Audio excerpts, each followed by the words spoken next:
टुरिस्टहरू यसरी आउने गर्छ यहाँनिर है। मेन जग्गा छ। अलिक ठुलो झन्डा भयो, राम्रो भयो नि होइन, टाढोबाट पनि देख्नु सबैले हो।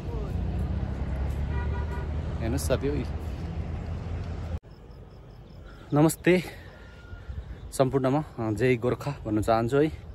आज धेरै दिन बाद मैले एउटा भिडियो लिएर हजुरहरू समक्ष आइसकेको छु है।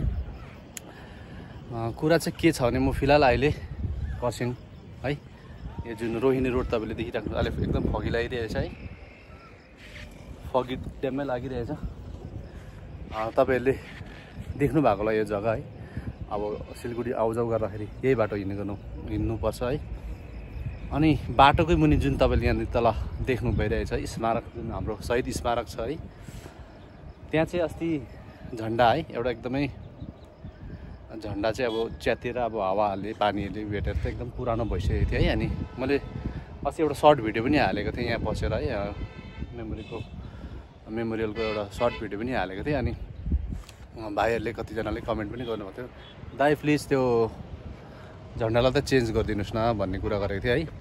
अनि मलाई चाहिँ त्यतिलाई मनमा लागेको थियो, म अब झन्डा हेर्दै गएको थिएँ, म त्यो कति पुरानो भयो। अन्त फेरि भाइहरूले पनि कमेन्ट गर्यो त्यो एकदमै राम्रो कुरो भनेर चाहिँ मैले आज अर्को नयाँ झन्डा लिएर आएको थिएँ है, ठुलो लगाइदिउँ भनेर। तर एउटा त्यो सानो झन्डा अलरेडी लगाइरहेको छ है। अब हप्ता दिन बादको कुरो हो यो। झन्डा अलरेडी लगाइरहेको छ र पनि म यो अब ल्याइहालेँ मैले है। अब यसलाई म अलिक यो ठुलो छ, यसलाई लाउने कोसिस गर्छु है। अनि त्यसलाई चाहिँ म राखिदिन्छु है।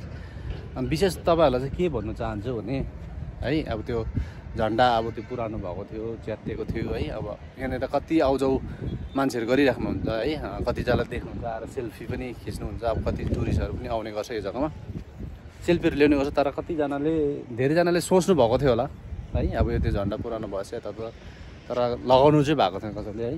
त्यो अब हाम्रो सबैको जिम्मेवारी भन्छ यो चाहिँ है।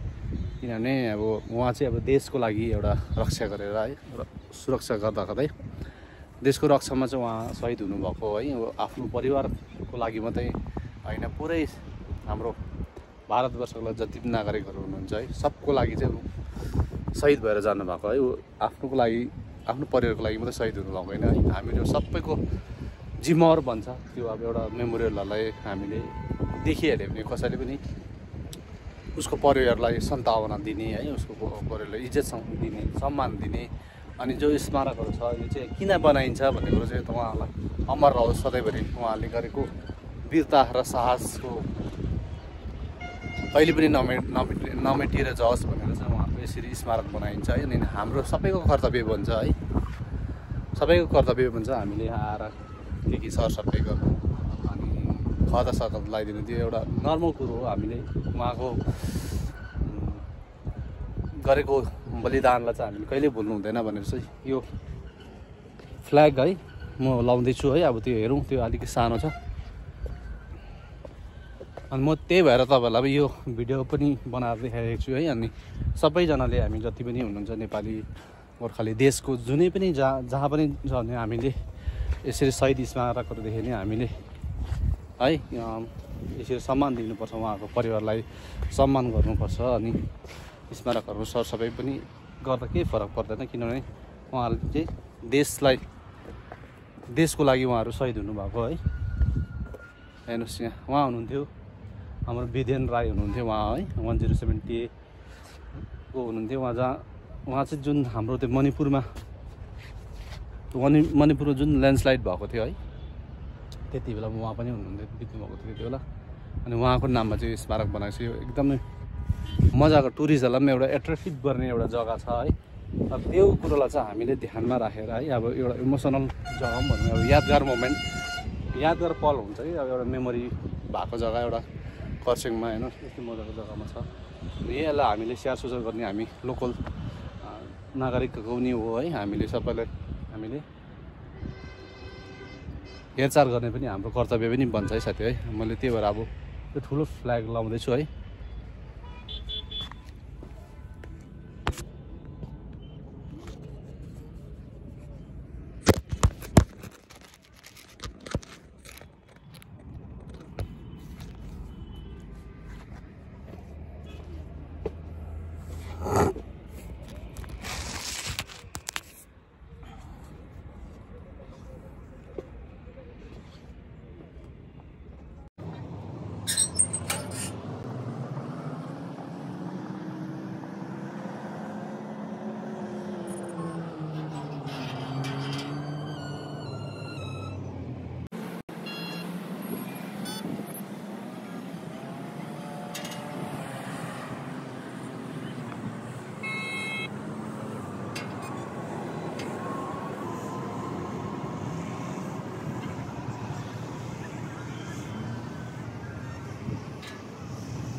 साथी म चाहिँ अहिले चिम्ली डाँडा आइपुगेको छु है।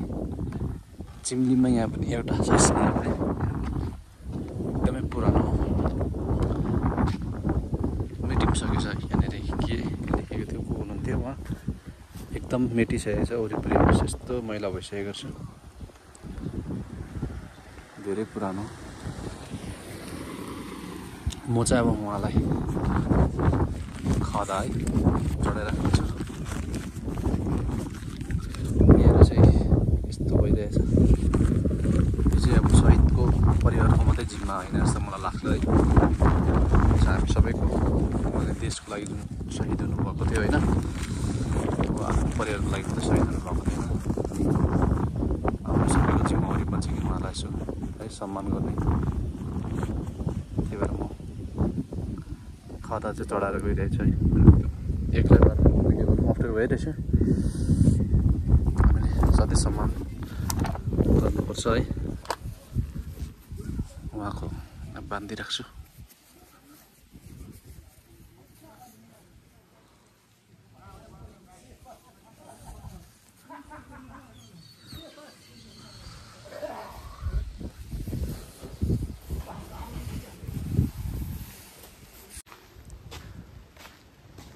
ल म चाहिँ अहिले देउराली है, चिम्लीदेखि अलिक यता देउराली आइपुगेँ। यहाँ पनि एउटा स्मारक छ है।